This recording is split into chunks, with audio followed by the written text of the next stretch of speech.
Welcome to Honest Talk about heartbreak, dating, and relationships. The podcast helping you navigate your path to happy ever after with your host, Rob McPhillips from RelationshipGPSProject.com. So one of the questions that I'm curious about is you're a social worker and therapist. Correct. Yes. And so a social worker, I'm not quite sure if it's different terminology or different roles, but for us here, a social worker is someone who works for the government and they kind of support and help people in all kinds of difficult situations that can't. Right. So in the U.S., there is that kind of stigma attached, but there's a designation of licensed clinical social worker, and those folks are licensed to do psychotherapy, mental health treatment, diagnosis, that sort of thing. Okay. So I've been licensed and doing therapy work for 17 years now, and in the field for about 25 years. So I'm always curious, someone like yourself, how you got into it and your motivation behind such a role. Right. So in my case, I had a mildly dysfunctional family. I didn't have a big trauma or difficult experience that brought me into the field, but what I do have is this ability that became apparent at an early age of understanding people, understanding relationship concepts, and being able to talk to people about their problems and how to go about getting on a better path. I've kind of been doing that since I was a kid. So it was something you naturally did. Yes. Mm-hmm. And what was that, with friends, or were you kind of the person that people would come to, or was there some kind of triggering event that suddenly made you more interested? Or yeah, I think it was always just people came to me to talk about problems. Maybe I was a good listener. And you just innately knew what to do, or it was in the fact of that while you were listening, you were able to kind of see? Yeah. Well, I was an avid reader as a kid. I was just recalling recently that when I was a kid, I used to hop on my bicycle and take my list of books that I wanted to read to the bookstore, to the used bookstore. And I remember specifically having a list of classics, maybe 100 classic books that kids should read. And I remember trying to check off the books on the list. And so I think just by reading and, exposing myself to things beyond my own world, I was able to have a better grasp.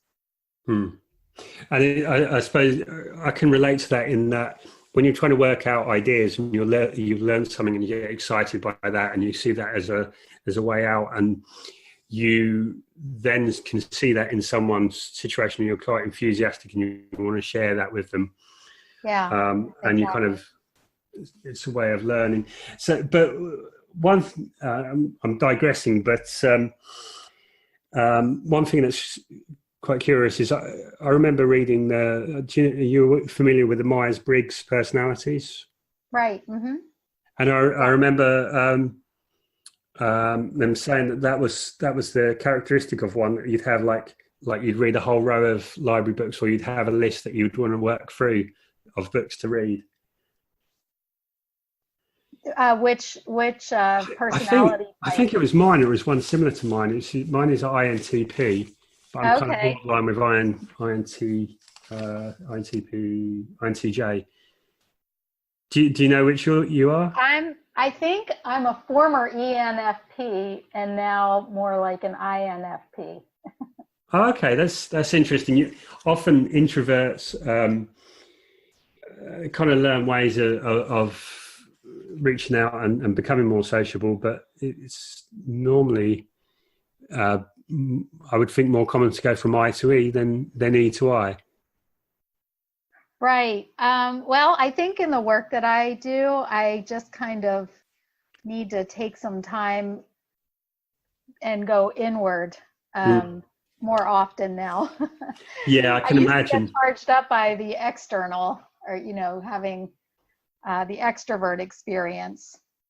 Right. Maybe that's part of being in one's 20s. Who knows? Yeah, there's some development. Okay, so I can imagine, and you deal with kind of people from all kinds of situations, don't you? I do, yes. I do have a niche, and today I'm coming more as a coach than as a therapist. So I just want to say that at the outset. But in my therapy work, I kind of niche down to working with people who are in toxic relationships, from start to finish, I guess. People have come to me, suffering relationally, and then we use the tools that I've developed over the years, and they find themselves becoming free and actually improving through the process. Okay, so this is interesting to me because so I think where relationships get difficult is because it's like the concept I talk about. I think of it as 1 + 1 = 3. So you have yourself, you have your partner, and then you also have where you are a couple. So you have two separate people have three new identities, or three identities from the relationship. And the relationship is the dynamic between them. And so I think where it's difficult and where people lose themselves is because if you have a difference of opinion and the other person's opinion so I have my opinion, partner has their opinion, how do we get to define what's right? And okay, so we'll start with that. How do you get to that position where you don't want to be like you believe in something or you feel that's right, and your partner has a different view, and you don't want to be like, you don't want to just be a dick and say like it's my way or whatever, and you're trying to be understanding, and yet there's somewhere in there where you can lose yourself in the relationship.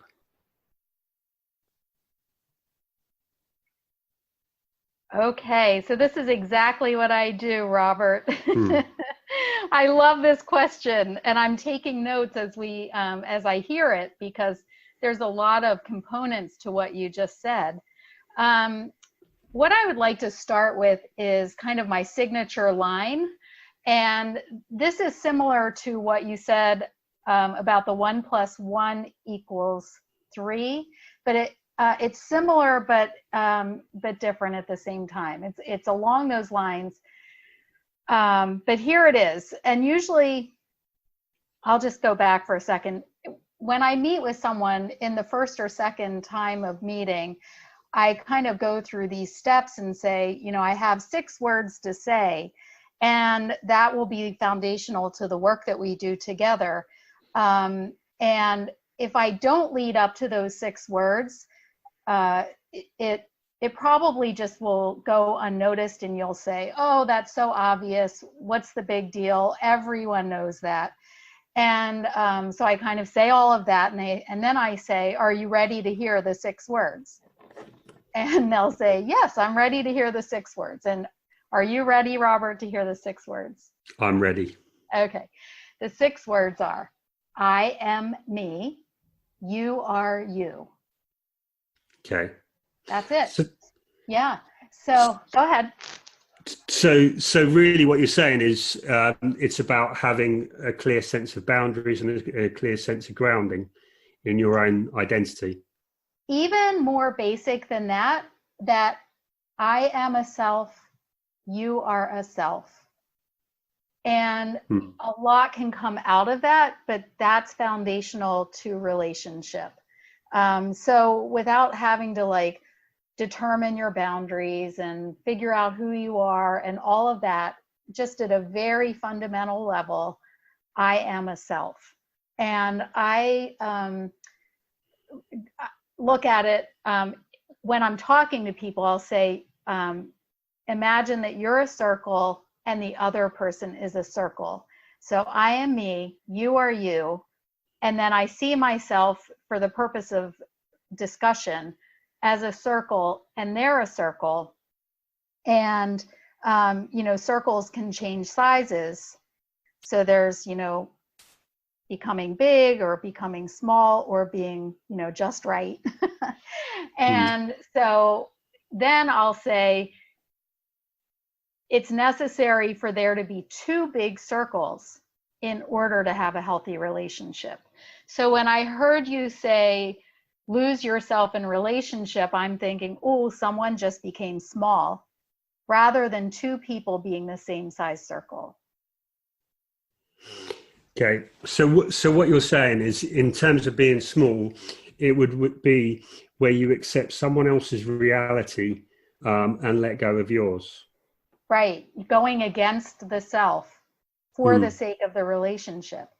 And there may be times when one might do that mindfully, like I'll sacrifice myself in some way. But, if it's not mindfully done, if it's a default pattern that one or the other is becoming small, losing themselves, going against themselves, it's impossible to have a healthy relationship of the I am me and you are you.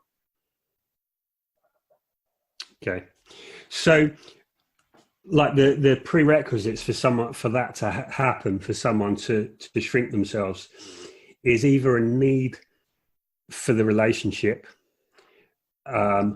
or a belief or lack of valuing the structures, the beliefs that make them who they are. Right. So with each self, they each have their own domain. And so their domain, or, the area of the circle would be, I have my little list here because I don't want to leave anything out, but this is not a conclusive list, or a full list, but feelings, decisions, choices, preferences, beliefs, understanding, perception, needs, wants, are, a few of the things that would be in one's domain or in their circle, and what makes them a self. Sorry, I'm just trying to take some notes to keep up. So it's feelings, decisions, beliefs. Sorry, what else was it? Choices, preferences, understanding, perception, needs, wants, thoughts, ideas, or a couple of others.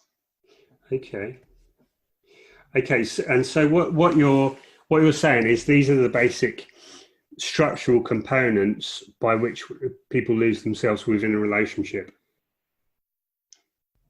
Well, that's what makes up the self. And, there are default patterns that can occur where they might forfeit those things, those parts of self, for the sake of the relationship. There are times when compromise happens, perhaps, and that's where it might be a mindful, losing of self, or adjusting one's own thoughts, beliefs, preferences, that sort of thing.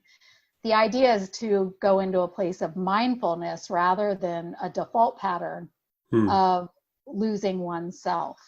And I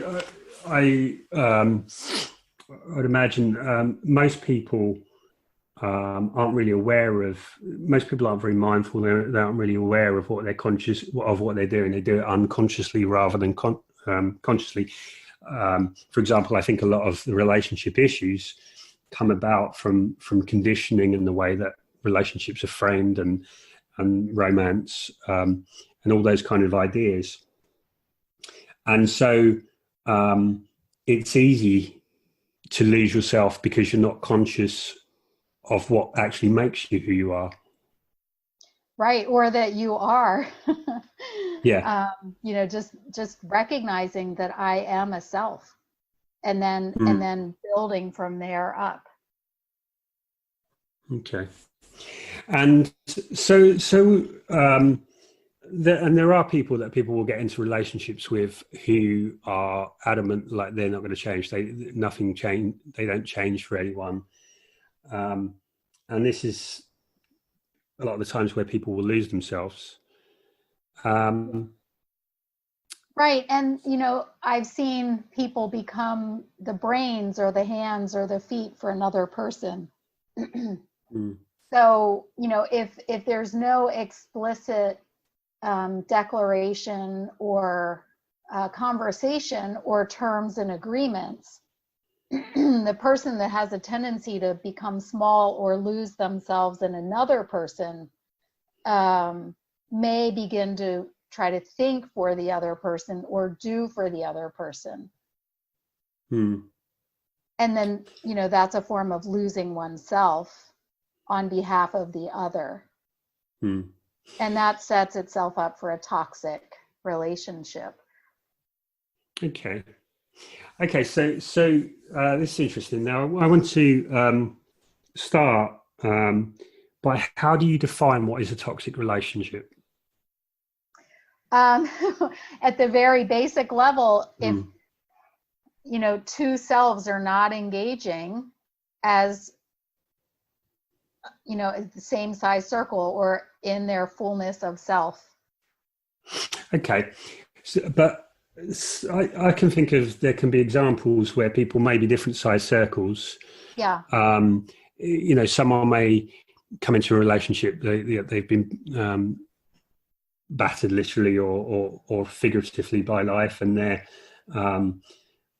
at a time of low confidence, low self-esteem, and they could potentially meet someone who was empathic, caring, but more further along the lines and more confident and more sure of themselves. But I wouldn't term that to be a toxic relationship. Well, if other was in a supportive position and honor that the person who maybe doesn't feel positively about themselves, and they kind of put into the other, invested in the other person to become a full self, that would not be toxic. That would be supportive. It's where one loses self in other, and it may be their own choice to do it, or it could be that there's some narcissism or toxicity on the part of other, where they kind of take from the person who's challenged with self-esteem or feeling small, or they their behavior serves, it functions as a way to get close or to have meaning or something like that. Okay. Sorry, I'm just not sure that the last little bit where it functions to get meaning or get close. That's where someone's giving up their sense of self. Is that what you? Sure. Okay. So in a lot of cases, it's from the person that will go into it. It's maybe from their vulnerabilities, and it's like I can think of people who get into a relationship because basically they're scared. They might get into a relationship with someone who provides security at a time when they don't feel that they can provide it for themselves, or in different cases where somehow they're feeling lacking. Yeah, could be. And I would say in those cases, at the bare minimum, check to see who you're joining up with and if they're going to honor you, and see you as a person rather than, some sort of object or means to some end, or, you know, something that doesn't honor you or see you as a person. So, you know, I call it kind of doing due diligence, testing out the person and seeing how they behave. And if there's selfishness or opportunistic behavior, or, you know, something that down the line is going to prove to be harmful, you know, or something that the person, you know, if the person's feeling insecure, they don't check out who they're joining up with. And then later down the road, there may be resentment, you know, realization, and then there would probably end up being a breakup, or they, you know, live a life that's not, they're not thriving. Okay. So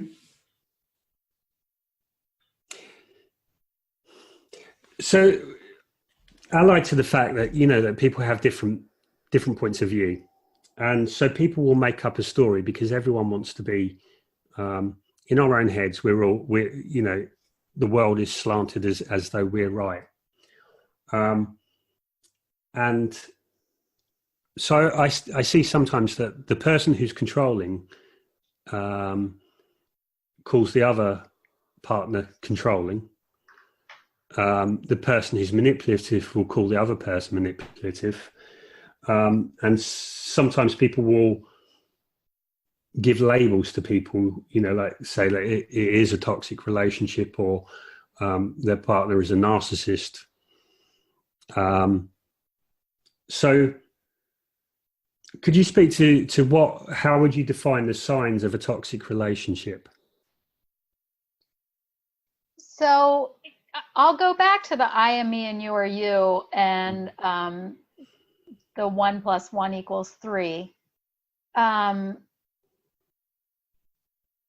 So I call it the relational pathway in between the I am me and you are you.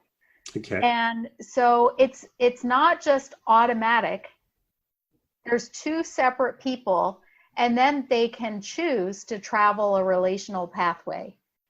It's not automatic that they're a couple. It may seem that way, but they are making choices. And I would say that relational pathway would have certain conditions in a healthy relationship. So, you know, like terms and agreements, having, you know, steps for when there's difficulty, or steps for when there's a change of plans, or steps for parenting if there are children involved. And if there's no way to have terms and agreements, and there's an expectation that one person is to fall in line with the other, and there's no conversation to be had, that may be a sign or a red flag that there's toxicity in the relationship.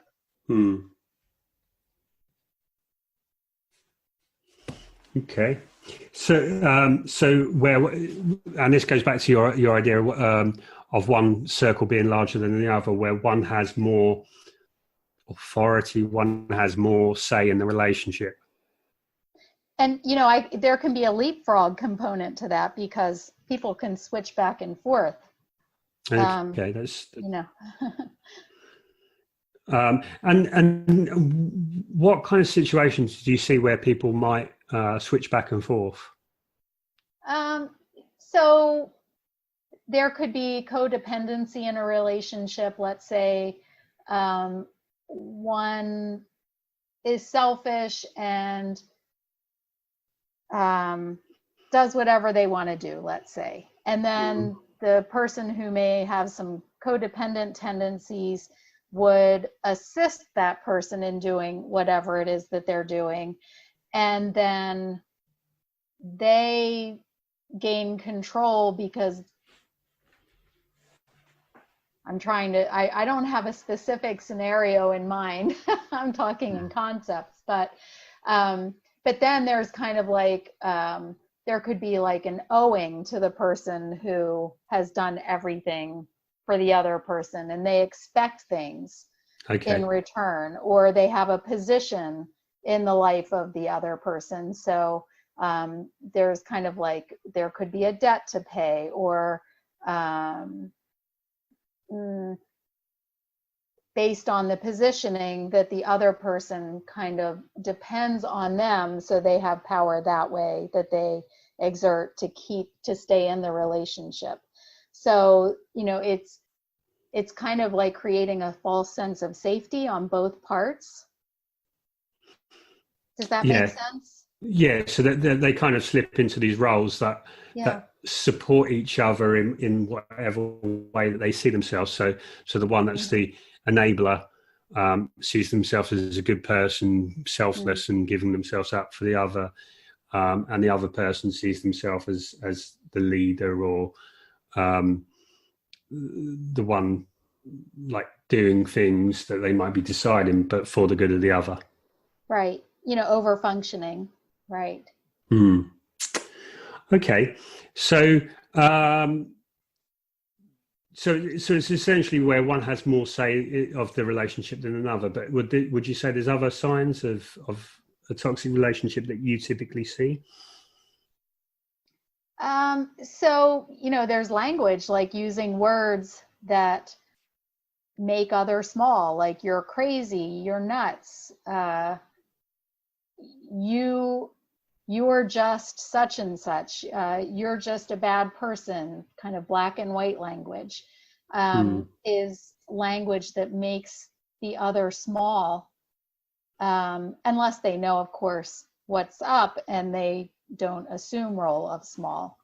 But it's language that kind of creates the opportunity or puts space out for them to take up, according to what the person, you know, who's using those words offers to them.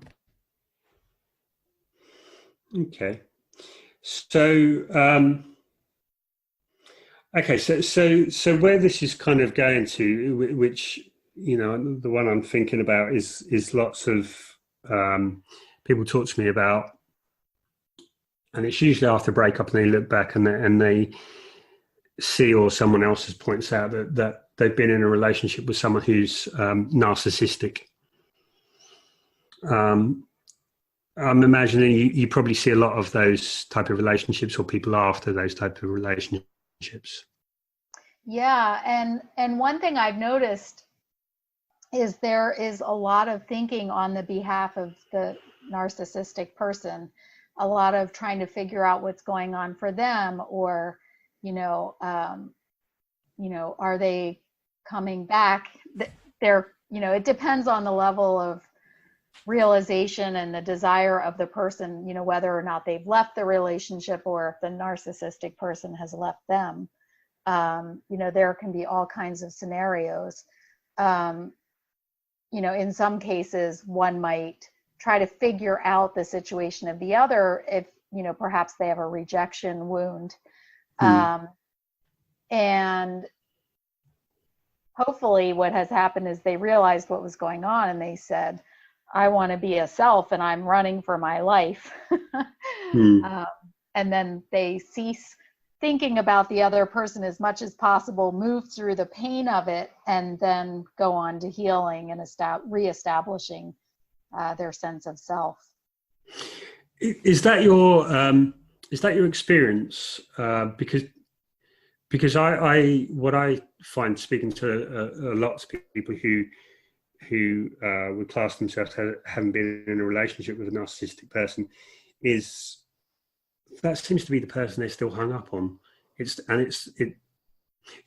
I'm just gonna ask you that question. Do you think it's harder for people, you know, if they've been in a relationship with someone who's narcissistic, or who they see as being narcissistic, is it harder for them to get over that relationship than another type of relationship?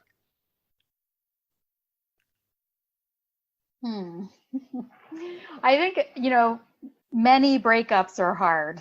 I do see that happening, though, that, you know, there is, you know, if one has lost their sense of self, they're kind of left reeling, after the loss of the relationship.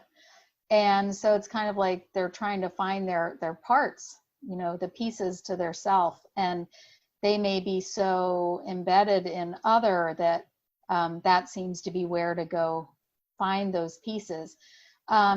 So you asked if it's pretty common. I'll say, if I've worked with people who are still in a relationship with someone who it tends to be selfish or narcissistic, and they learn certain tools, including the I am me and you are you, I think it's less painful. What I've seen is they establish their sense of self, and then there's no room for a person who's so selfish to be in their life anymore, and they move away from the relationship in their wholeness. If someone comes, let's say they went through a breakup and they end up doing the work, I think that's where I've seen challenges. They don't have a reference point to be able to stand on their solid ground. So then it's about, reestablishing a sense of self, or establishing a sense of self with them. And it is a painful process, very painful. Okay, so that interests me. Then, so this is really the breakup process. So someone's been in a relationship with a toxic relationship, with maybe someone who's narcissistic, and they're feeling that. What I've seen a lot is people have been in a healthy relationship, and it's ended, and they've been, okay, well, it was lovely, but it doesn't bother them as much. It's like, yeah, we're still friends, and it's sad it's over, but that's it. But the person that was narcissistic, it's like, why did they leave me? Why did they? Sorry. And so I kind of, my read of it is that it's more difficult because there's a part of them lost, and in a healthy relationship they feel fine and they feel ready to move on, whereas in a not so healthy relationship they're not it's feeding into that kind of enabling when they're not feeling like they're able to move on. Right. So the reset is getting back to one's own solid ground, rather than, what I heard was, was the question, why did they leave? No. Yeah, I mean that tends to be the kind of like, why did they do this? Why did they? Right. Yeah. Well, right, and that's them like thinking for the other person, thinking on behalf of the other, trying to figure out their why without the information that's not available to them. So they're, rather than thinking about, ooh, this just happened to me, what will I do to take care of me? They're busy over in the other domain, the other person's domain, trying to figure out their thoughts and reasons and perception and preferences and all of that. And, that's impossible. You cannot be in someone else's domain thinking on their behalf. The only place that you can think, or a person can think, is in their own domain with their own thoughts, their own beliefs, their own preferences. And that's where they'll find a place of being centered and on solid ground. And then they're able to walk solidly and do whatever it is that they'll do as a self. Okay. So that's very clarifying to me, because now I see the centrality of your concept of I am me, you are you. Because for me, I talk about it in slightly different ways. I think of it as there's the truth, which is the facts of the situation, and then there's the narrative of the story that we make up about those things.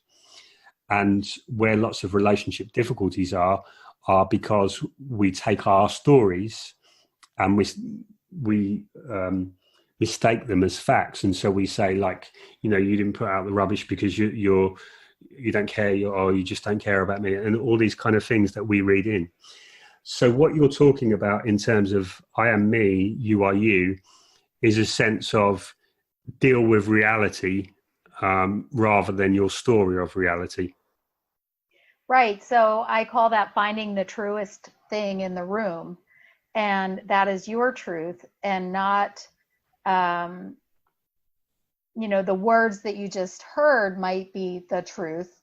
But giving meaning that's on behalf of another person is not the truest thing in the room. It's a guess, and you're thinking on their behalf. And if there's no place for clarification, then you're not traveling a relational pathway. And then I would question whether or not that's a healthy relationship without having a way to converse or, come to learn what they're thinking. If you're left guessing, then, what's going on in that relationship? Okay. So there's I am me, you are you. And then there's the relational pathway. And can you talk a little bit more detail about what the relational pathway is? Right. So if two people choose to travel a relational pathway, they may talk about, okay, so if we have a change of plans, this is what we might do. Or we just had this happen. What are we as a two-person entity, or, whichever number of people, depending on the type of relationship it is, what will we do with this situation as a group, a small group of two or more.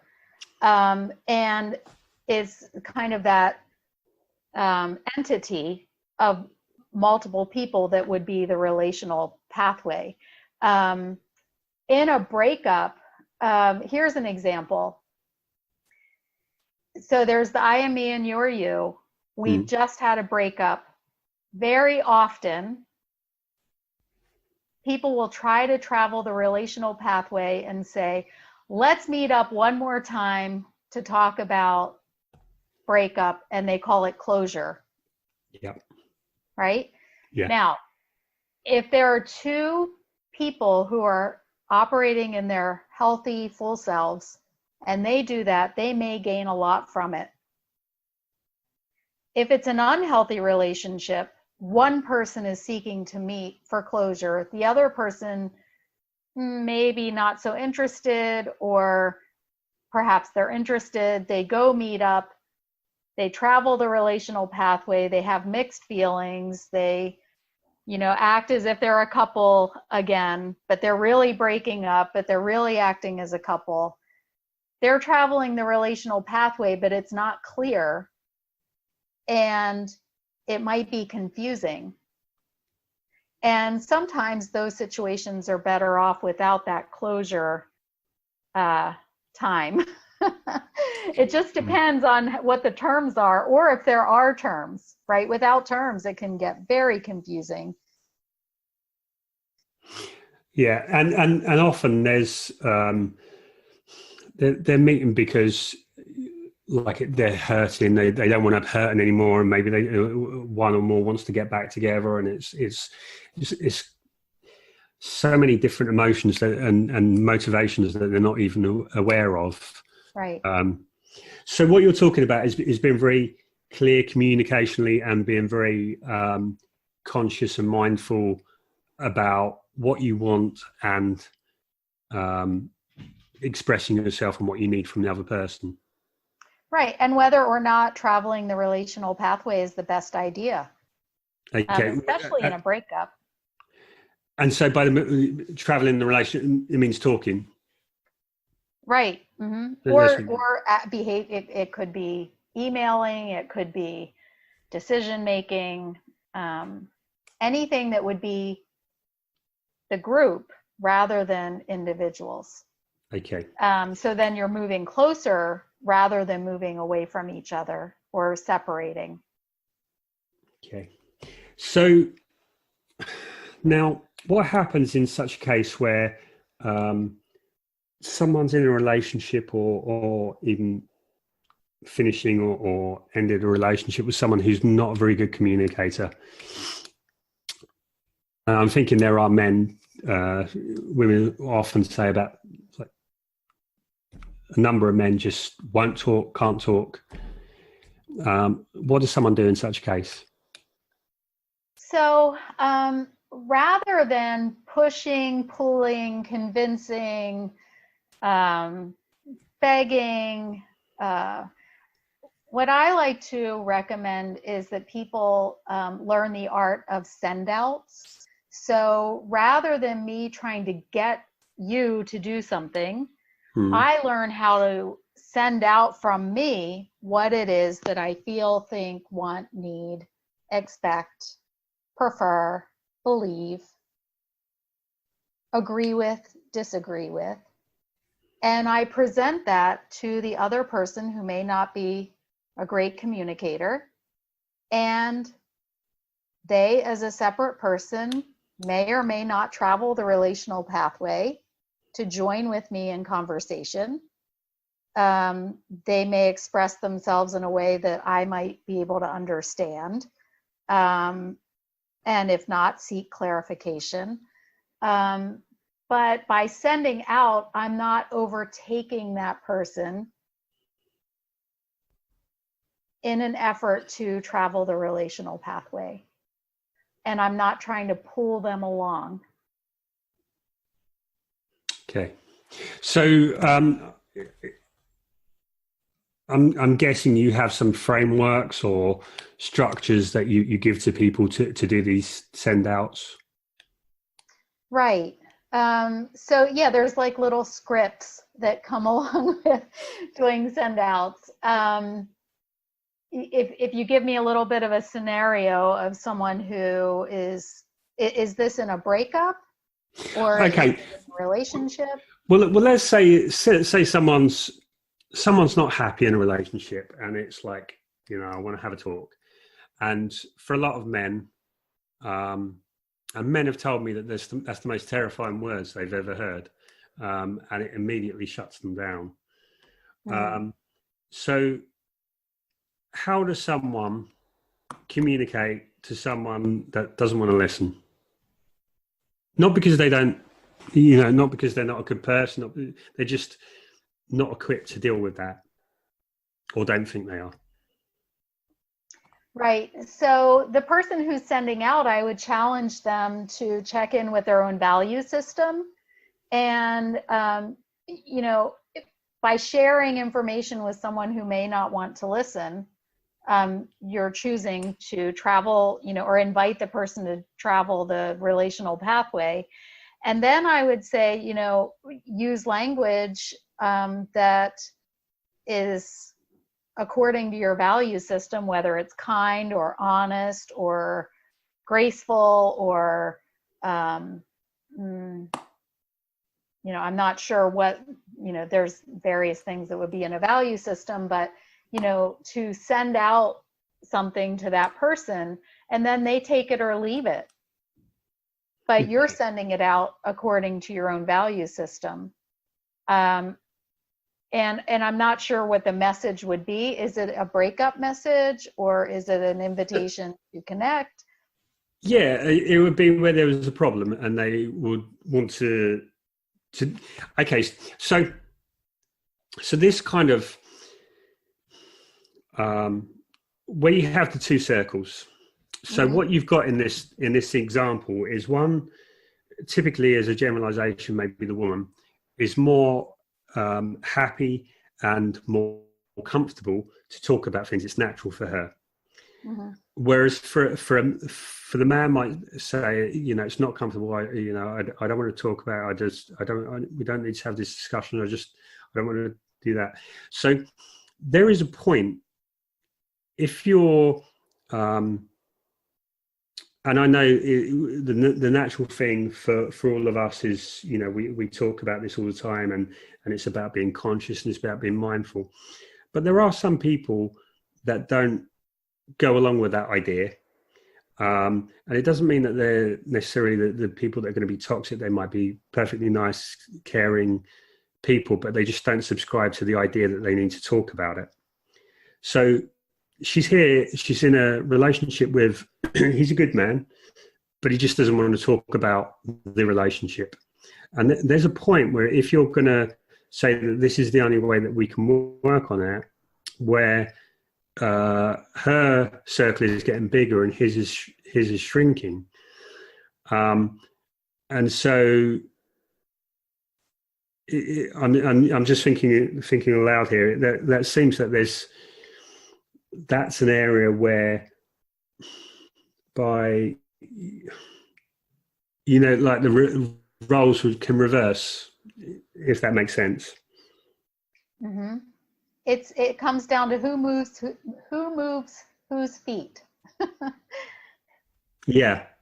And what I'm thinking is, like, so to directly bring it up and just talk about it, if he's not in a place where he's able to do that, then he needs to clearly be made safe and do it in some other form. Do you have any tips or structures for that?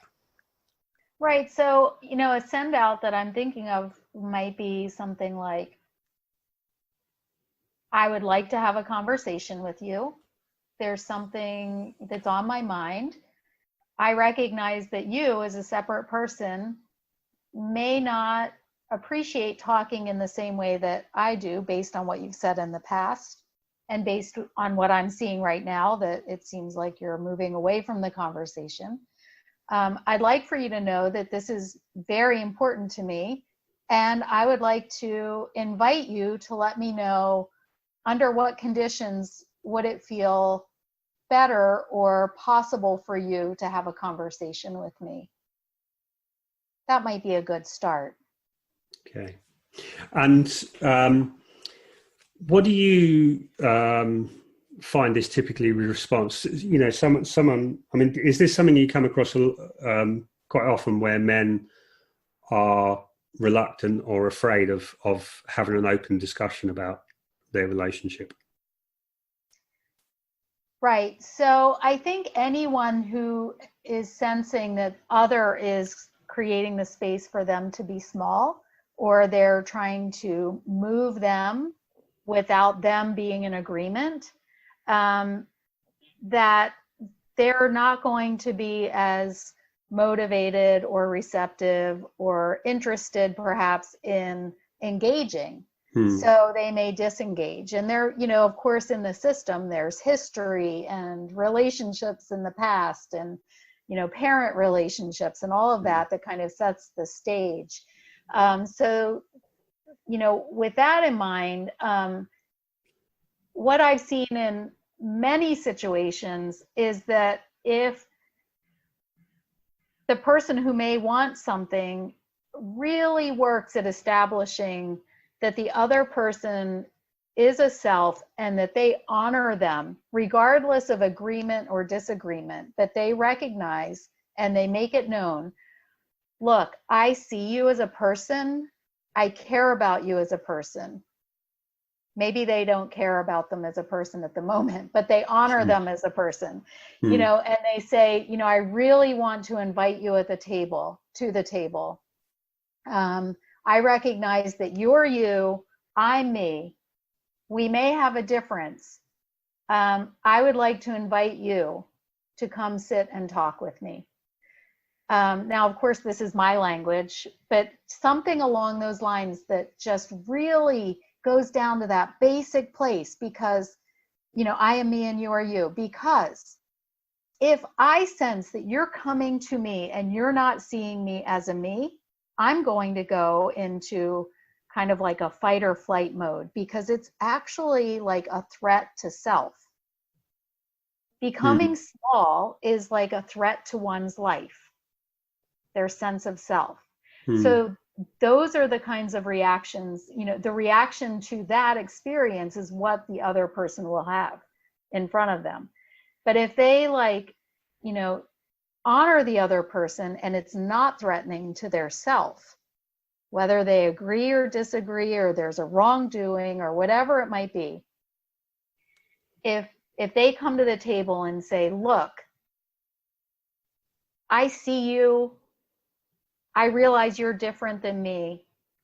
I'm coming as me, and I'm inviting you as you to travel the relational pathway, my language, to come sit together, to come to make an appointment together with a therapist, to, have a conversation. And I would like to offer you this, I'm adding this in now. I'd like to offer you these ground rules. I'd like to propose that either of us can get up and walk away at any time.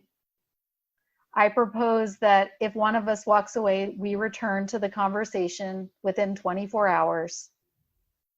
I propose that we use language that's kind and respectful. I propose that we each can have an opinion. I propose that, we don't have to agree. And then the other person may say, oh, this doesn't feel so unsafe anymore. Okay. Does that match up with some of the situations you've encountered? Yeah, as you say, I think it is essentially about making someone feel safe so that they feel, because somewhere from their history, from some experience or some learning, they found it isn't safe to talk and have shut down.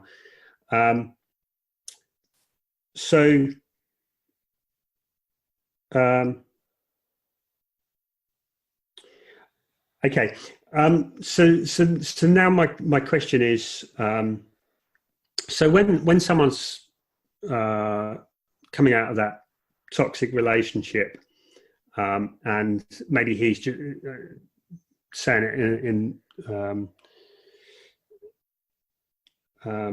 like the relationship has progressed and this guy has left or whatever, and it's been a relationship like toxic where he may have been a narcissist.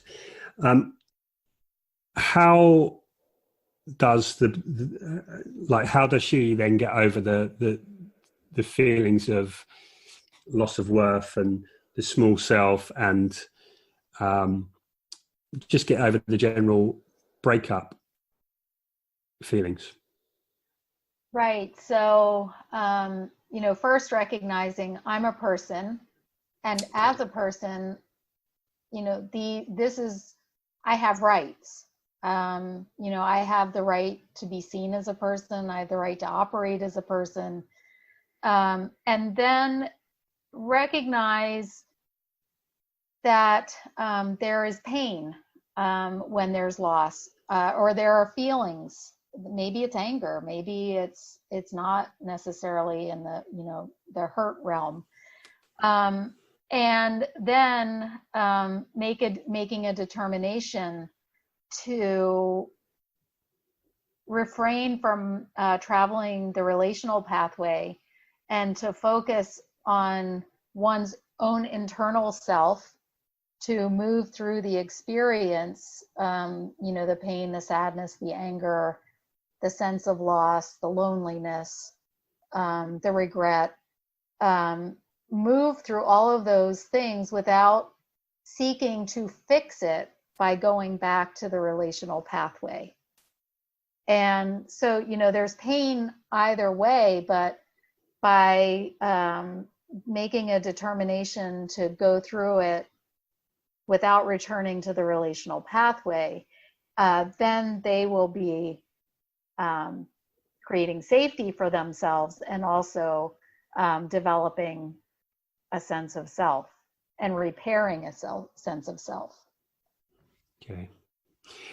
But before anyone else can make you feel small, there has to be that level of doubt and insecurity in yourself.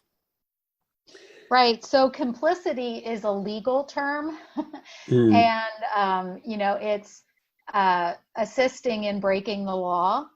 And in relationships that are toxic, there's complicity, and it goes against the law. It's joining with someone in going against the law of nature, that you are a self and you have rights as a self. And so when someone's done that and allowed someone to do that to them,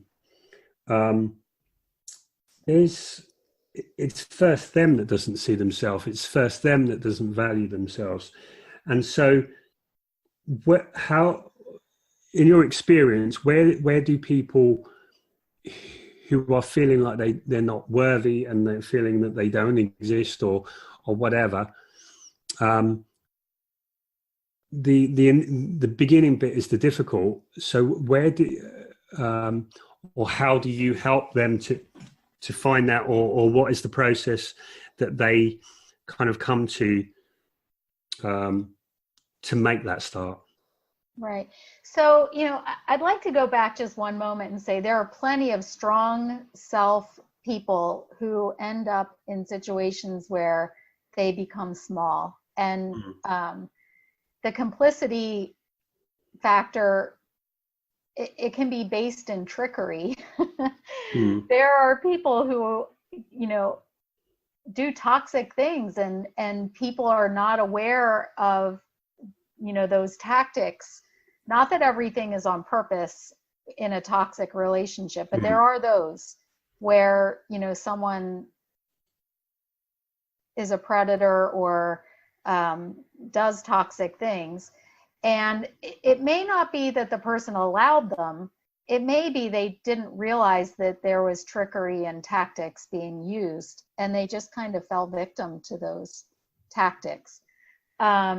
And so either way, the reestablishing of self would be to kind of, visit, what do I like? What are my preferences? What are my beliefs? How can I take care of me? Making decisions about, the small things, like I decide to go here, I'm deciding to go there, I'm deciding to eat this, I'm deciding to read this book. And they build on making those decisions on behalf of self rather than on behalf of other.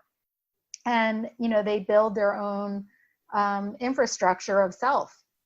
And before they know it, they're operating in a centered and solid way. One thing that I ask people to do is literally stand on their feet and have that sensation of standing on solid ground, and even like kind of pounding their feet onto the ground and paying attention to what it's like to be on their own feet. Okay. So it's in essence very much more conscious, being conscious of your, and aware of your choices and of yourself, of your feelings. And and then it kind of fades into the landscape as those pathways are developed, the internal pathways. Okay. And then you just build on that to develop more and more until you're back clear and I am me. Right. And then cautiously moving forward in relationships going forward. Okay. So when you say cautiously moving forwards, I'm interested in that concept. So I call it temperament testing. So going forward in relationships, and not to be cruel, but just to kind of test out how things are, see what happens, on a first or second date, or, as one is dating a person, see what happens if you disagree. See what happens if you make a change of plans. See what happens if you have an opinion and you're not willing to move on that opinion. See what happens if you have a bad moment. If everything rests on you being on good behavior all the time, then, that's rather risky. So, there are ways to pay attention and to kind of do things that test out to see what the other person will do in response, and then take note of it. And so it's, you're kind of in the role of social scientist. Rather than engaging fully in that relational pathway, you're acting as a separate self and taking in information to make a good decision.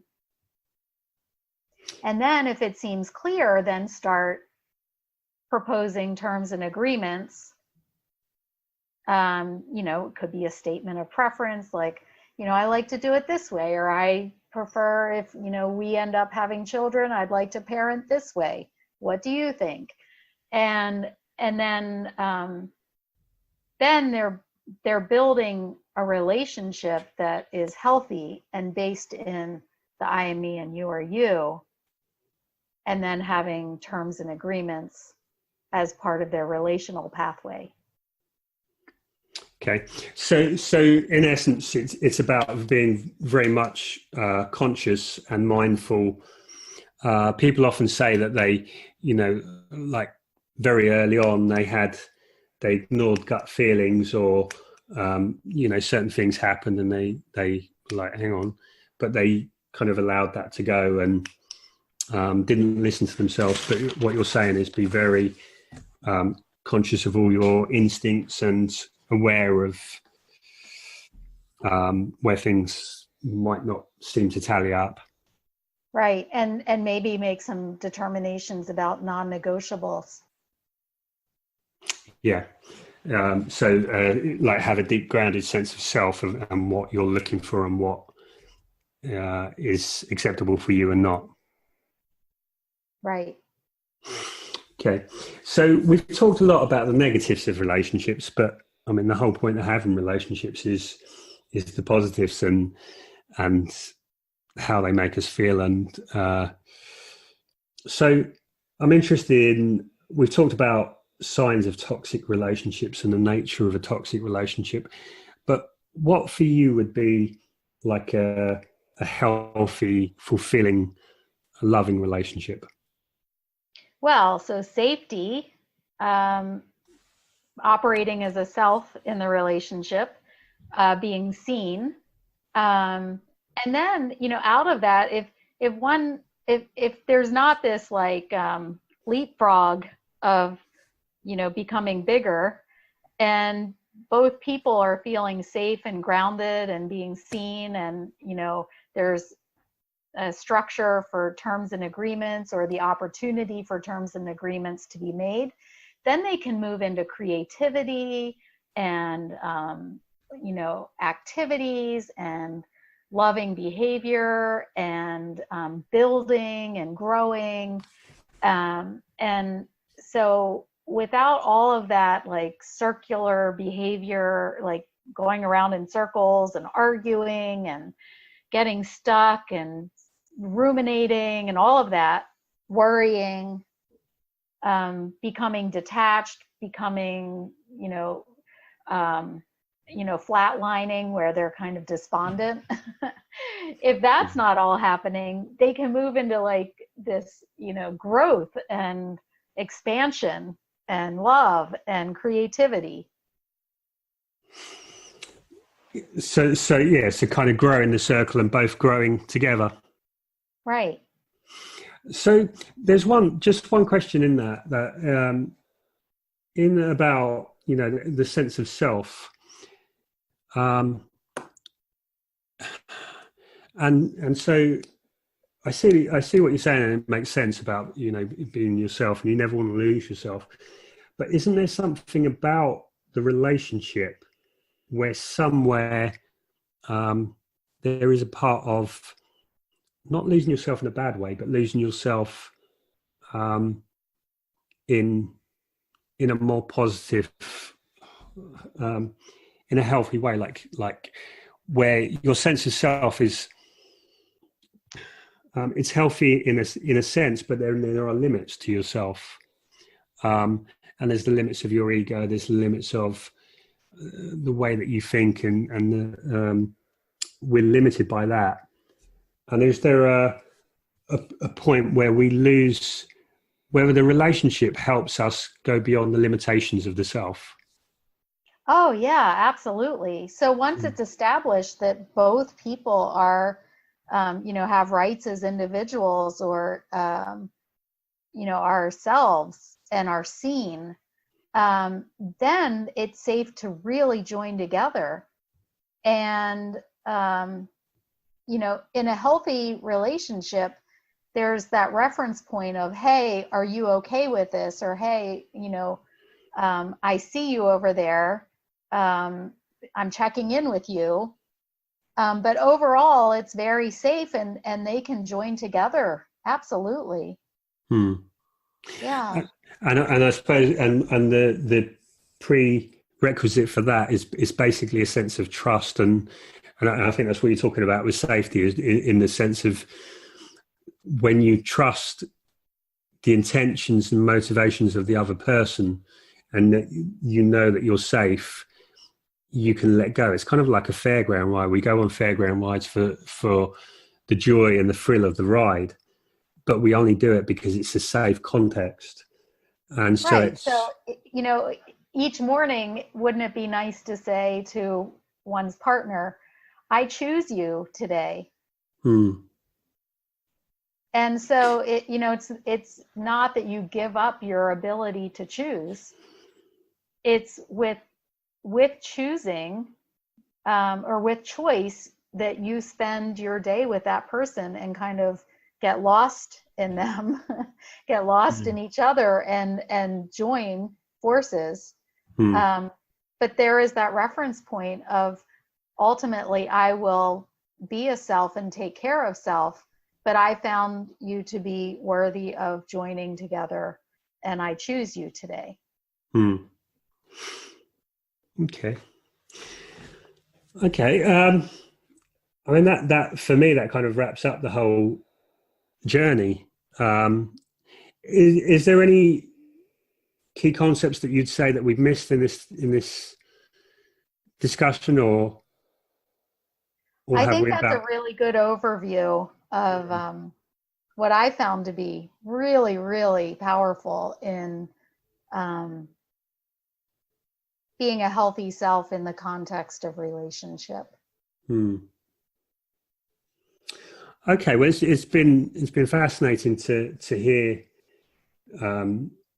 your thoughts and map out kind of that journey from toxicity to joy, really. So thank you for joining me and sharing your ideas and tools. It was my pleasure, Robert. Thank you for inviting me. This has been wonderful.